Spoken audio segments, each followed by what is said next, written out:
मैं Abhishek Pandey, lecturer spectrum high pharmacy college. आज आप सभी के समक्ष इस वीडियो के माध्यम से कुछ जानकारियाँ देने के लिए आया हूँ। और आप फ्रेम में देख रहे होंगे हमारे साथ हमारे ही कैंपस का एक स्टूडेंट आपके सामने है। और आज का ये जो सेशन रिकॉर्ड हो रहा है तो थोड़ा सा फोकस करूँ इस चीज़ पे कि किस लिए, पर्पज़ क्या है ये करने के पीछे। तो वो पर्पज़ सिर्फ इतना सा है कि 100 बच्चों के बीच में हमारे इस बच्चे ने एक रैंक हासिल करी है। अभी कुछ दिन पहले AKTU यूनिवर्सिटी का B.Pharm फर्स्ट सेमेस्टर का रिज़ल्ट आया था उस एग्ज़ाम में। तो कहीं ना कहीं ऐसे बच्चों से जब हम बात करते हैं कि उन्होंने किस तरीके से तैयारी करी या किस तरीके से उन्होंने एग्ज़ाम को अटेम्प्ट किया, तो वो जानकारियाँ हमारे उन बच्चों के लिए बहुत हेल्पफुल होती हैं जिनकी अभी रैंक नहीं आई है, या आगे आने वाले जो बच्चे हैं जो अब फार्मेसी में एडमिशन लेंगे या किसी भी कोर्सेज में एडमिशन लेंगे। ज़रूरी नहीं है सिर्फ फार्मेसी की बात करूँ, किस तरीके से एग्ज़ाम को की प्रिपरेशन करनी है, किस तरीके से एग्ज़ाम को अटेम्प्ट करना है, उन सारी चीज़ों पे। तो वो सारी जानकारियाँ इकट्ठा करने के लिए हम यहाँ पे आए हैं और कुछ चीज़ों पे और बात करेंगे जो शायद एग्ज़ाम के बेसिस पे तो नहीं, पर बच्चों को सही डिसीजन लेने में कि किस तरीके के कैंपस में हमको जाना है, किस तरीके के कैंपस में हमको एडमिशन लेना है, जहाँ से हमको डिग्री तो मिले ही, साथ ही साथ हमको वो बेहतर शिक्षा मिले जिस शिक्षा को पाने के लिए हम या कोई भी बच्चा अपने घर से दूर निकलता है। चलिए इस सेशन को स्टार्ट करते हैं। सबसे पहले बेटा आपका नाम क्या है? शिल्पी पांडे। शिल्पी पांडे। चलिए, तो शिल्पी पांडे बेटा आप कहाँ से आते हो? घर आपका? From Bagharajpur in district Sultanpur. In district Sultanpur city में ही पड़ता है? Yes sir. शहर में ही। चलिए, तो क्या डिस्टेंस क्या रहता है आपके कॉलेज और? 30 किलोमीटर अप्रॉक्स। 30 किलोमीटर अप्रॉक्स, लगभग 30 किलोमीटर के आसपास का डिस्टेंस रहता है। अच्छा, कॉलेज टाइमिंग बेटा सुबह 9 बजे से लेके और 4 बजे तक है, तो आने जाने में असुविधा होती है या ठीक चल जाता है काम? सर होती तो है, बट कॉलेज जाना है, पढ़ने के लिए मेहनत करनी है। चलिए, संघर्षशील जीवन होना चाहिए और संघर्ष हर जगह पे करने होते हैं, कोई बात नहीं है। चलिए, संघर्ष की जब बात शुरू ही करी है तो आप कोइंसिडेंस है, आप फीमेल हैं, तो क्या ऐसा अभी तक बहुत सारी जगह पे या इन इंडिया आप देख रहे होंगे, कई जगह पे देखा होगा कि ऐसी अफवाहें उड़ती हैं या इस तरीके की वास्तविकता भी है जीवन में, सिर्फ अफवाहें ही नहीं है, कि लड़कियों के साथ थोड़ा सा व्यवहार अलग किया जाता है कंपैरिजन टू मेल्स, थोड़ा सा अलग तरीके से व्यवहार किया जाता है।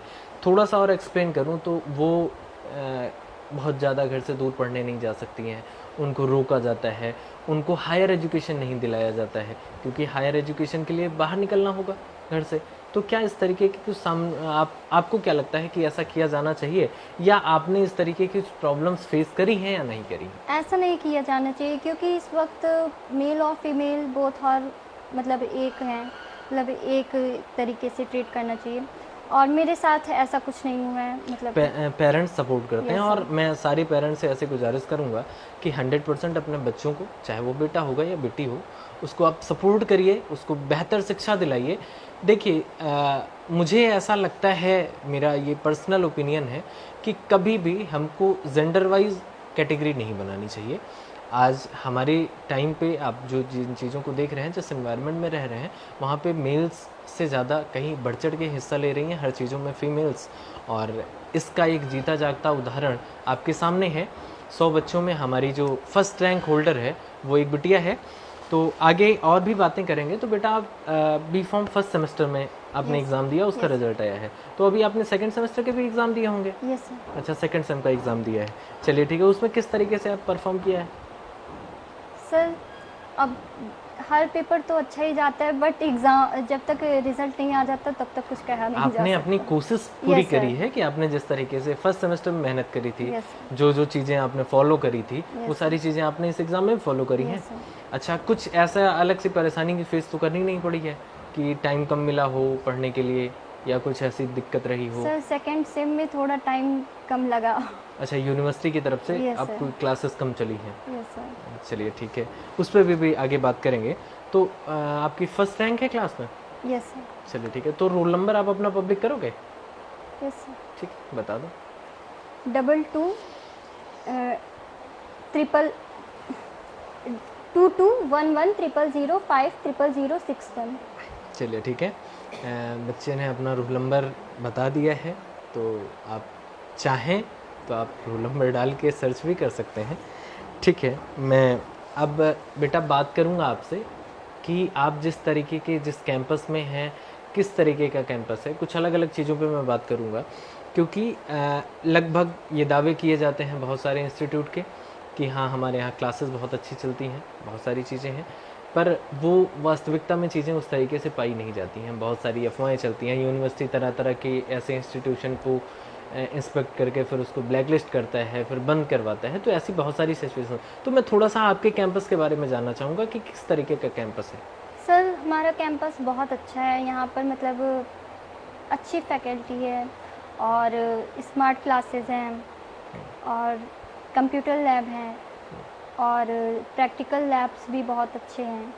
अच्छा, तो जो वो सारी चीज़ें जो आपको बी फार्मेसी में जिनकी रिक्वायरमेंट है, आपको बेहतर क्लासरूम्स की या बेहतर लेबोरेटरी की या कंप्यूटर लैब की, जो भी आप लोगों की नीड वाली चीज़ें हैं, वो सारी प्रॉपर मिलती हैं कैंपस में? Yes sir. अच्छा, देखो हर इंस्टीट्यूट क्या करता है कि पढ़ाने पे फोकस करता है। देखो किसी भी इंस्टीट्यूट में हम जाते हैं तो शिक्षा के लिए बच्चा जाता है और वहाँ जो टीचर्स आते हैं वो पढ़ाने के लिए आते हैं। पर इस शिक्षा के साथ साथ हमको बहुत सारी ऐसी अलग सी एक्टिविटीज़ आनी चाहिए कि जिससे कहीं ना कहीं थोड़ा सा टैलेंट हर बच्चे का उभर के बाहर आता है। तो थोड़ा सा मैं फोकस करूँगा इस चीज़ पे कि क्या कल्चरल इवेंट्स कराए जाते हैं आपके कैंपस? यस सर, बिल्कुल। बहुत जैसे कि हर कल्चरल इवेंट्स कराए जाते हैं। अच्छा, जैसे फ्रेशर पार्टी है, यस सर। फेयरवेल पार्टी है, या कभी कुछ कंपटीशंस वगैरह भी करवाए जाते हैं? यस सर, जैसे कि स्पोर्ट्स वीक्स भी कराए जाते हैं। अच्छा, स्पोर्ट्स वीक कराया जाता है। और स्पोर्ट्स वीक के साथ कुछ कोई क्विज कंपटीशन? यस सर, वो भी कराए जाते हैं। क्विज कंपटीशन भी Yes, कराए जाते हैं। देखो बहुत सारी ऐसी चीज़ें हैं जो, जैसे क्विज कंपटीशन हुआ, मेडिसिनल प्लांट प्रेजेंटेशन हुआ, इस तरीके के अलग अलग कंपटीशंस हैं, उसमें बच्चे बेहतर परफॉर्म करते हैं। तो आपने इससे पहले अपने कैंपस में इस तरह की एक्टिविटी में पार्टिसिपेट किया है? No sir. नहीं किया। करना चाहिए। Yes, इस तरह की एक्टिविटीज़ में भी पार्टिसिपेट करना चाहिए। उससे कहीं न कहीं हमारे भीतर छुपा हुआ वो टैलेंट भी बाहर आता है। जो देखो पढ़ाई के साथ-साथ हमको सोना भी ज़रूरी है, खेलना भी ज़रूरी है, सारी चीज़ें करनी ज़रूरी है। हमको कुछ अलग सी एक्टिविटीज़ भी आना बेहद ज़रूरी होता है। ठीक है? तो आगे से मैं उम्मीद करूँगा कि इस तरह के सारे और जितने भी लोग सुन रहे हैं हमको, इस तरह बच्चों को प्रमोट करिए इस तरह की एक्टिविटीज़ में पार्टिसिपेट करने के लिए। उनके अंदर का वो टैलेंट भी बाहर आता है जो उन्होंने आज से पहले उनको वो इन्वायरमेंट नहीं मिलता है कहीं पे कि जहाँ पे वो उस तरह की चीज़ें कर सकें। ठीक है, तो मैं अब आपसे बात करूँगा कि जैसे आपके यहाँ से आपने अभी बताया कि लगभग डिस्टेंस जो है वो 30 किलोमीटर के आसपास है। तो आपके यहाँ ट्रांसपोर्ट फैसिलिटी मिलती है कॉलेज से? Yes sir. अच्छा, तो कॉलेज की बस वहाँ तक जाती है Yes, आपको sir. लेने और फिर वापस शाम को छोड़ने जाती Yes, है। sir. तो ट्रांसपोर्ट फैसिलिटी भी बेहतर है कि अगर Yes, बच्चा sir. दूर से आ रहा है तो वहाँ से उसको इस तरह की फैसिलिटी Yes. प्रोवाइड कराई जाती है। ठीक है, अब बात करता हूँ कि आपके कैंपस में पढ़ाई किस तरीके से कराई जाती है? सर पढ़ाई बहुत अच्छी होती है और मतलब अगर कहा जाए तो पढ़ाई के लिए ये कॉलेज बेस्ट है। अच्छा, पढ़ाई के लिए कॉलेज बेस्ट है, ऐसा आपका मानना है? Yes, sir. देखो बेटा, थोड़ा सा मैं ये कहना चाहूँगा कि वो बच्चा जिसको उसी कैंपस से रैंक मिली हो तो वो अपने कॉलेज को बेहतर कहता है। ये इस उससे पूछ रहा हूँ मैं आपसे कि जो आने वाला यूथ है, जो बच्चा अब एडमिशन लेके इस कैंपस में आएगा, क्या उसके लिए उसको ये आप रिकमेंड करेंगे कि इंस्टीट्यूट बेहतर है, यहाँ वो एडमिशन ले, यहाँ आके पढ़े?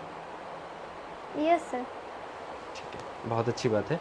तो किस तरीके का मूड है क्लासेस चलने का आपके यहाँ, ऑफलाइन ऑनलाइन कैसे? सर ऑफलाइन चलती है ऑफलाइन क्लासेस इस समय। अच्छा, इस समय। तो इससे पहले ऑनलाइन भी चली है?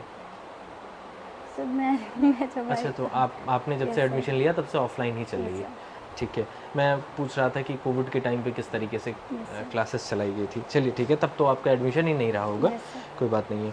तो जैसे आपने देखा होगा कि जब क्लासेस चलती हैं तो प्रॉपर टाइम टेबल होता है उसका, Yes, sir. कि पहली क्लास चलनी है, दूसरी चलनी है, तीसरी चलनी है, चौथी चलनी है। तो क्या रेगुलर क्लासेस चलती हैं या ऐसा होता है कि पहली क्लास में टीचर आया, फिर सेकंड में गायब हो गया, फिर तीसरे में नहीं आया, फिर चौथी में आया?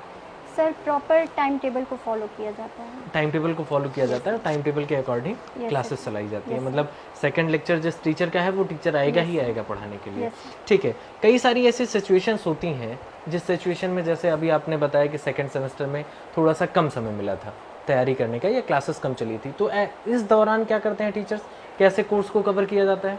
सर इस दौरान हैंड रिटन नोट्स देते हैं और क्लास में उसको समझा देते हैं और बार बार रिवीजन करवाते हैं और प्रीवियस ईयर क्वेश्चंस को रिवीजन करवाते हैं और इस तरीके से तैयारी करते हैं। अच्छा, अगर नॉर्मल टाइम जब मिलता है Yes, sir. तो आपके साथ डिस्कशन भी किया जाता है और डिक्टेट भी किया जाता है चीज़ों को, पर जब समय कम मिलता है हमको तो क्या किया जाता है, डिक्टेशन बंद करके डिस्कशन पे ज़्यादा फोकस Yes, किया sir. जाता है।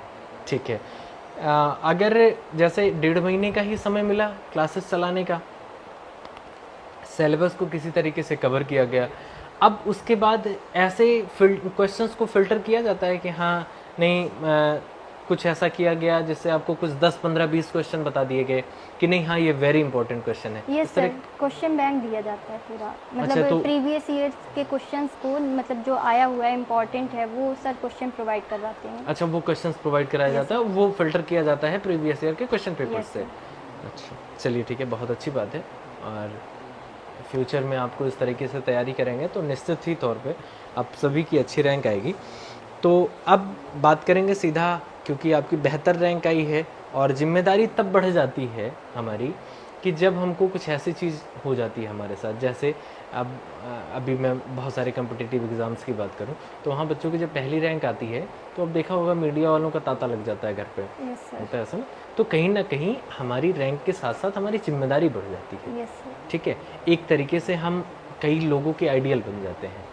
ठीक है, Yes, और निश्चित तौर पर आपकी क्लास के भी बहुत सारे बच्चे आपको पहले शायद ऐसे देखते हो कि हाँ ठीक है नॉर्मल सा बच्चा है, पर अब ये कहेंगे कि नहीं हाँ हमारे क्लास का ये टॉपर है या फर्स्ट रैंकर है।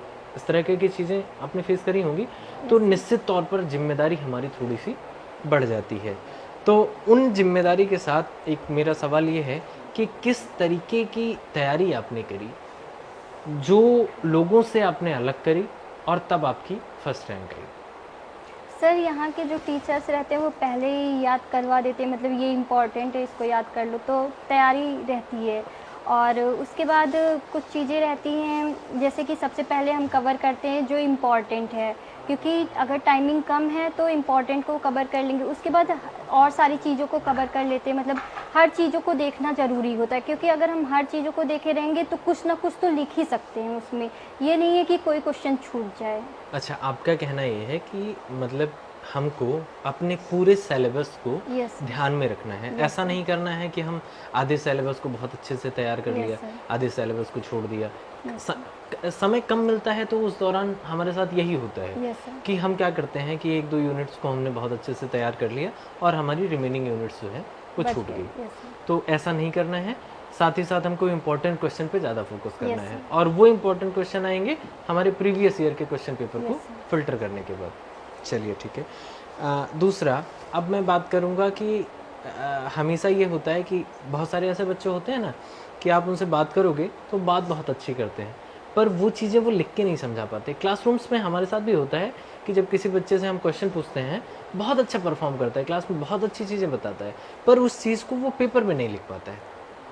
तो क्या राइटिंग स्किल ज़रूरी है कि अगर बेहतर राइटिंग स्किल सर होगी तो एग्ज़ाम ज़रूरी अच्छा है, होगा? क्योंकि हमेशा जो थ्योरी वाला पेपर होता है उसको पॉइंट वाइज लिखना चाहिए, क्योंकि अगर हम पैराग्राफ लिख देंगे तो उसके पास एग्जामिनर के पास इतना टाइम नहीं है कि वो एक एक लाइन पढ़ेगा। अगर पॉइंट वाइज रहेगा तो वो थोड़ा सा पढ़ेगा और देखेगा कि इस बच्चे ने अच्छा लिखा है, सही लिखा है, और इसकी वजह से वो मतलब जो कॉपी चेक करेगा तो उसको बहुत ज़्यादा पेनफुल भी नहीं फील होगा कि बहुत इरिटेशन नहीं हाँ, होगी बहुत ज़्यादा इरिटेशन कि नहीं हाँ। होगा। ठीक है, मैं आपकी बात को समझ ले रहा हूँ कि अगर हम पैराग्राफ वाइज लिखेंगे, हमने बहुत सारा एक पेज में पैराग्राफ में लिख दिया, तो फिर वहाँ पे उसको वो चीज़ें ढूंढने में मुश्किल Yes, होगी sir. कि जो एग्जैक्ट आंसर है। यस सर, ठीक है, पैराग्राफ में ही पूरे पैराग्राफ में एग्जैक्ट आंसर नहीं होता है, Yes, वो sir. कहाँ होता है स्पेसिफिक Point एक पे। पेज पे कि हाँ Yes, किस जगह पे जो एग्जैक्ट आंसर आप दे रहे हो। तो आपके कहने का मतलब है कि जब हम पॉइंट वाइज लिखते हैं पेपर को, Yes, sir. तब वो थोड़ा सा ऐसा हो जाता है कि टीचर को बहुत ज़्यादा मशक्क़त नहीं करनी पड़ेगी अपने उस जवाब तक पहुंचने Yes, में। sir. ठीक है, और कुछ राइटिंग स्किल में कुछ ऐसी इम्प्रूवमेंट? और सर अगर कम समय है, मतलब जैसे कॉपी में कम समय है, आप क्वेश्चन छोड़ें तो उस क्वेश्चन को छोड़िए मत, उसको मतलब छोटे वे में ही समझा दीजिए। मतलब अच्छा, तो जैसे वो कि फ्लो चार्ट, डायग्राम, इस तरीके से। हाँ, तो फ्लो चार्ट बना दें। Flow yes sir. चार्ट में 1 पेज में, 1.5 पेज में जो आंसर यस हमको सर। 5 पेज में करना था, यस सर। उस आंसर को हम 1.5 पेज में कम समय में यस सर। लिख देंगे फ्लो चार्ट के थ्रू। Yes sir. अच्छा, डायग्राम्स के थ्रू भी हम इस तरीके की चीज़ें कर सकते हैं कि हम यस अपने सर। आंसर्स को बिना लिखे ही समझा समझाने की सकते कोशिश हैं। करते यस हैं। सर। ठीक है, तो आपके कहने का मतलब यह है कि आपने ऐसा किया था कि जब समय हमारे पास कम हो यस तो हम थोड़ा सा दूसरे ट्रैक पे जाएंगे, यस सर। हम उन चीज़ों को फॉलो करेंगे जितने में हम कम समय के अंदर आंसर को दे दें।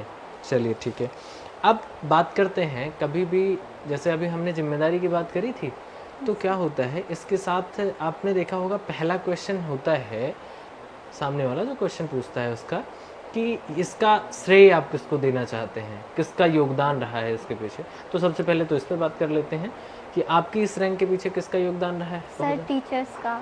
ठीक है, मैं क्वेश्चन भी वही पूछने वाला था कि आपके टीचर्स का क्या कंट्रीब्यूशन रहा है। सर उन्होंने नोट्स प्रोवाइड करवाई, क्वेश्चंस प्रोवाइड करवाए, क्लास में रिविजन्स करवाए।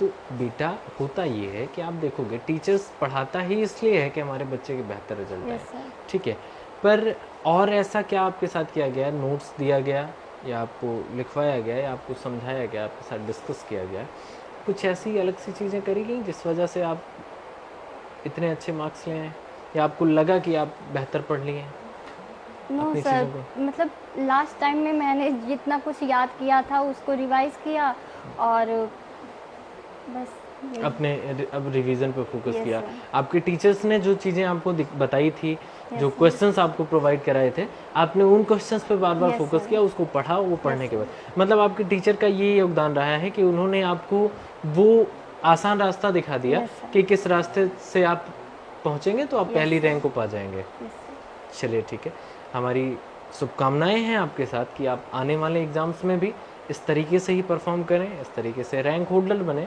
और फिर से हम ऐसे ही बैठें, आपसे बात करें और एक तरीके से आप आइडियल बने अपने जूनियर्स की। ठीक है, बहुत सारी बधाइयाँ आपको हमारी तरफ से, संस्थान की तरफ से और आपके क्लासमेट्स की तरफ से। ठीक है, थैंक यू सर।